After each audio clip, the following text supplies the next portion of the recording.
Hi everybody, this is Blossom, and I did a deck interview spread with my new tarot, the Animal Totem Tarot, and I wanted to share that with you.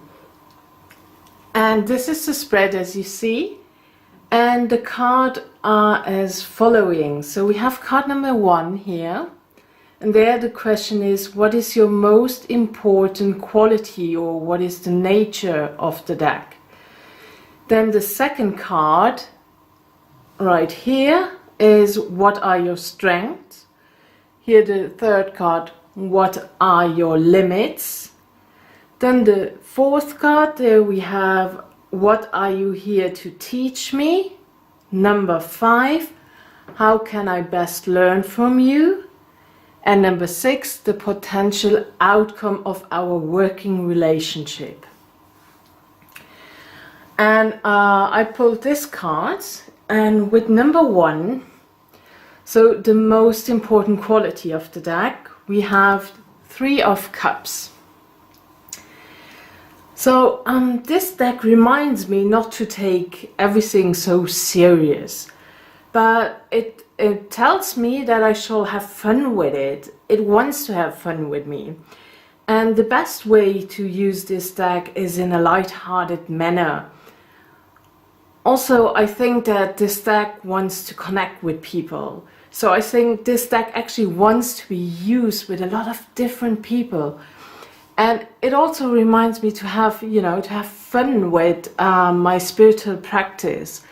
And yeah, this deck seems to be more light-hearted, and it doesn't take itself so serious. And I can completely understand that, because especially when it comes to tarot, I can be very stuck in my head, especially still, it's always a learning process, and from time to time you just get stuck, and you're not sure, and you want to read up stuff again. And this tells me, this is a more light-hearted deck, and that doesn't mean that I shouldn't take anything serious now, but just not to be so stuck in my head. And then number 2, your strengths. So we have 6 of Wands. So the strength of the deck is that it will make sure to always give its best, but there is a need that I also will give my best. But if we work together like that, and the deck gives its best and I give my best, we will succeed in our readings. So this is the card of success. It reminds me that the readings I will give are good for everybody. It serves the community, so to say, because we see here the bee, and this is all about community. Everybody has to, everybody has to give their best. Every bee has to give its best. And to create that bigger for the greater good, So and I also think, so if I focus to trust myself and just really give my best, I will have a great time with this deck. Then we have number 3. It's Limit as a deck. And this card tells me that I have to keep my wheel spinning. That's something that the deck can't do for me. Maybe if, a cycle of learning lies behind me, with the tarot, you are really never done with learning tarot. So I cannot just rest, but I have to keep going. Also, as we see the atoll here, we can bring the aspect of patience in it. That needs a lot of time to grow, and everything has to be right. The temperature has to be right, and stuff like that. And so I have to bring that in. I have to use my tools. That is something that the deck can't do for me. So my skills are needed. It just will not, the deck can't give me those tools. They are within myself and I have to use them. Maybe it will also take some time, you know, until the deck and I together will develop the full potential. And it also reminds me that I need to be fully present whenever I work with this deck. Really live in the moment. Well, you should do that anyway, you know. But really being present and with your mind also whenever I work with this deck. Then we have number 4, and there we have the question. Just have to look here. The question is, what are you here to teach me? And there we have the 2 of Wands. And I think it will teach me to make a decision. It can teach me to clear my mind and then to take action.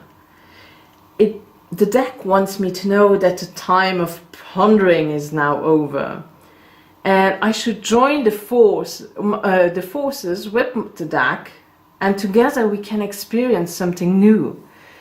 So it's going through that portal, and that's what the deck will teach me. And I absolutely adore that. Then we have number 5, and there the question is, how can I best learn from you? And there we have the Knight of Swords. And best way to learn from this deck is not to overthink it. Just act and enjoy the experience with it. It also tells me that I have already many tools. So it is just my turn now to use them. And then again, we have here that I have those tools. I just need really to start using them. Yeah. And then, you know, also about this card also talks about exploring new ways to work with the tarot and not being afraid to go for a new spiritual adventure, a new way of reading tarot, and be open for it, and again not stuck in my head. And then we have question number 6, and this is what is the potential outcome of our working relationship? And there we have 4 of Wands. So if I'm willing to put effort in this deck, and I also work with it in a passionate manner, but still allow to give my work with this some structure, you know, we will have a very stable and grounded working relationship. Really a focus on the deck's energy, and my work with it will pay off. So I see there that the homely, cozy, it will be great, I think. So that was my first reading with this deck, and I love it. I think it's really, really great, and it speaks already to me so much. So I just wanted to share that with you. Thank you very much for watching, and I hope I will see you on one of my next videos. Thank you very much. Bye bye.